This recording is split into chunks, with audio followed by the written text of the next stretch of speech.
ইলেকশনের রেজাল্ট আপনারা কী হবে জানতেই পারবেন কিছুদিনের মধ্যে, বাট যেটা ইলেকশন হয়েছে, ফার্স্ট ইলেকশন 19 এপ্রিলেতে, তাতে আপনারা দেখতেই পেয়েছেন সবাই আনন্দ করছে আফটার দ্য ইলেকশন যে সবাই জিতে গেছে, বিজেপিও জিতে গেছে, টিএমসিপিও জিতে গেছে, সবাই বিজয় মিছিল বার করে দিয়েছে, সেলিব্রেশনে মানে কী আর বলবো। বাট আমার কোয়েশ্চেন হচ্ছে গিয়ে, এত যে সেলিব্রেশন হচ্ছে এই টাকাটা কোথা থেকে আসছে? কারণ একটা র্যালি বার করতেও টাকা লাগে।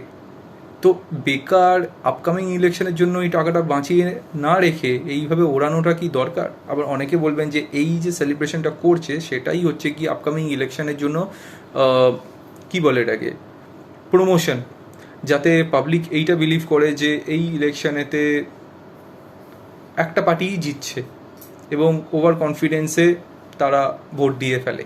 বাট কে কাকে বোকা বানাচ্ছে এটাই হচ্ছে গিয়ে বড় কথা।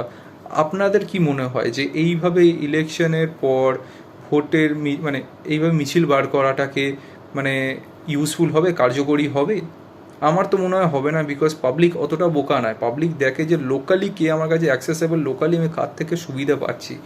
পাবলিক এটা বুঝতে চায় না যে কে আমায় প্রমিস করছে কি দেবে, রাদার দেন কে আমায় দিচ্ছে। দুটোর মধ্যে তফাৎ আছে। মানুষ ফার্স্ট হ্যান্ড যেটা পায় সেইটার ওপরই বিশ্বাস করে রাদার দেন প্রমিসেসের ওপরে। ঠিক আছে, নেক্সট ভিডিওর পর মানে ইলেকশনের পর হবে।